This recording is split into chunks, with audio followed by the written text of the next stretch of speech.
Chiamaka Nawoi met Tunda Adebayo in Lagos, in a city that taught young people how to dream loudly and survive quietly.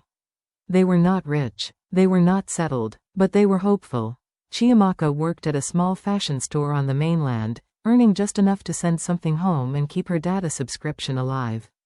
Tunda was a graduate still chasing stability, freelancing, tutoring, applying endlessly for opportunities that never replied. Their love grew in small spaces. Evening walks after work, shared plates of rice, long conversations about when life finally starts. For Tunda, that beginning had a name: abroad. Once I leave Nigeria, he often said, I'll fix everything. Chiamaka believed him because believing felt easier than doubting. They chased the dream together. Embassy queues became their dates. Photocopy shops knew them by name. Chiamaka borrowed money she couldn't afford, sold 2 of her favorite dresses, and convinced her aunt to help with bank statements. When Tunda felt like giving up, she reminded him that his success was theirs.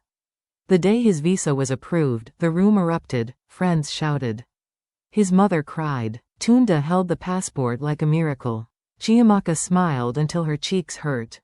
At the airport, she hugged him tightly, memorizing his scent. I'm going for us, he whispered. She waved until he disappeared. The first month abroad felt like proof that love could survive distance.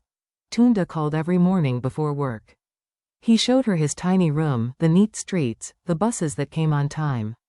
He complained about the cold, she complained about fuel prices. They laughed. They planned. Then life accelerated. Tunda picked up double shifts. His voice grew tired. The calls shortened. Time zones became convenient excuses. When Chiamaka asked about sending money, he said, soon. When she asked about love, he said, you worry too much. Money started arriving, small but consistent. Love didn't. Chiamaka noticed the changes slowly. His accent softened. His patience thinned. He missed her birthday. He stopped asking about her day. When she confronted him, he accused her of not understanding his pressure. I'm building something here, he said. And I'm still here, she replied quietly. She watched him change through social media.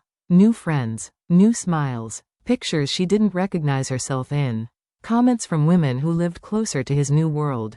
Whenever she asked, he laughed it off. You're insecure, he said. Silence replaced arguments. Days passed without replies.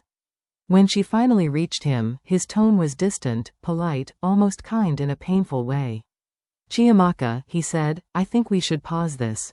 Pause. As if years could be suspended. I need to figure myself out, he continued. This distance is too much.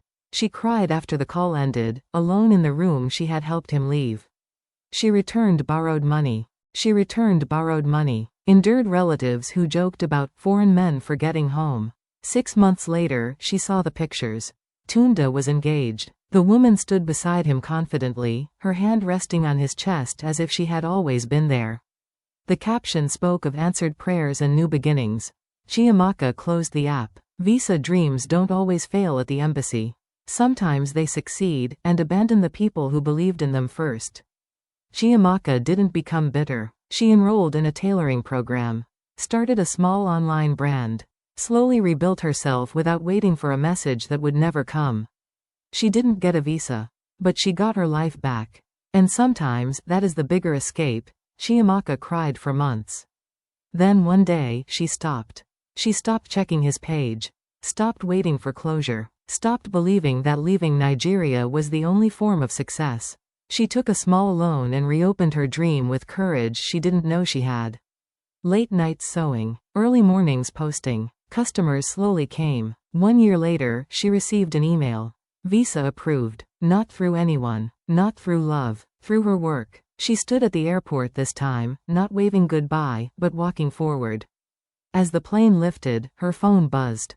A message from Tunda. I heard you're traveling. Congratulations. She smiled. Not because he remembered her. But because she no longer needed him to.